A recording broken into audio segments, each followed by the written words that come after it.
Ho saben, que vendre productes falsificats, sigui quin sigui el grau de participació en la cadena, és un delicte tipificat al Codi Penal i castigat amb penes de fins a 4 anys de presó? Per més que s'entestin a anomenar-los venedors ambulants, són delinqüents. La permissivitat de l'administració i de les autoritats amb aquests col·lectius que fan competència deslleial al petit comerç contrasta amb l'abús d'impostos, controls, inspeccions i traves burocràtiques que els comerciants del país pateixen. Els manters són un problema per a l'economia local i per a la imatge interna i externa de Catalunya. Un problema gravíssim que no podem resoldre des d'aquesta cambra perquè no tenim competències en immigració, per més titulars que intentés adjudicar-se fa uns mesos el grup de Junts per Catalunya. Ni podem reformar ni endurir el Codi Penal que permetria fer efecte dissuasori.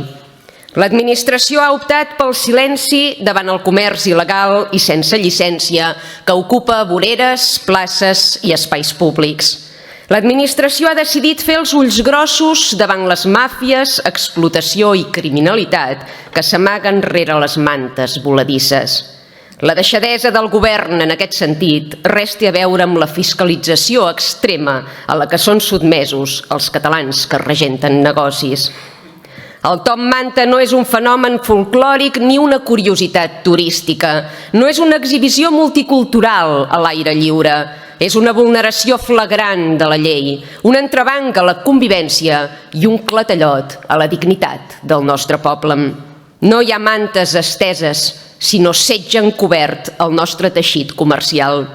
El petit botiguer que cada dia es lleva d'hora, que paga religiosament els seus impostos, el rebut d'autònoms, que compleix normatives, que supera inspeccions, que amb penes i treballs manté viu el comerç local i de proximitat, veu incrèdul com els immigrants il·legals delinqueixen amb impunitat i li roben els clients davant la porta. No és humiliant veure com davant del teu negoci una colla de delinqüents venen productes falsificats sense control, sense permís, sense vergonya? I amb la connivència i silenci de l'administració? Blanquejant i permetent aquesta economia submergida ofeguen el petit empresari que aporta valor al país. Dècades de polítiques immigratòries nefastes ens han conduït fins aquí.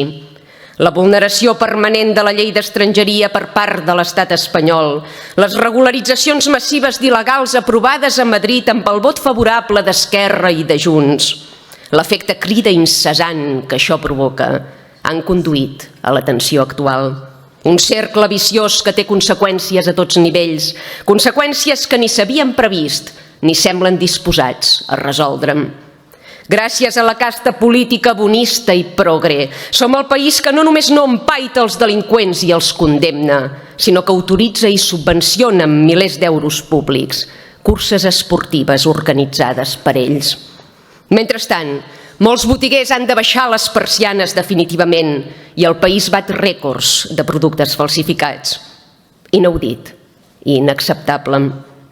Ens abstindrem en aquesta votació no perquè no en compartim el contingut, sinó perquè s'entesten a no redactar les mocions en la llengua natural i pròpia d'aquest país.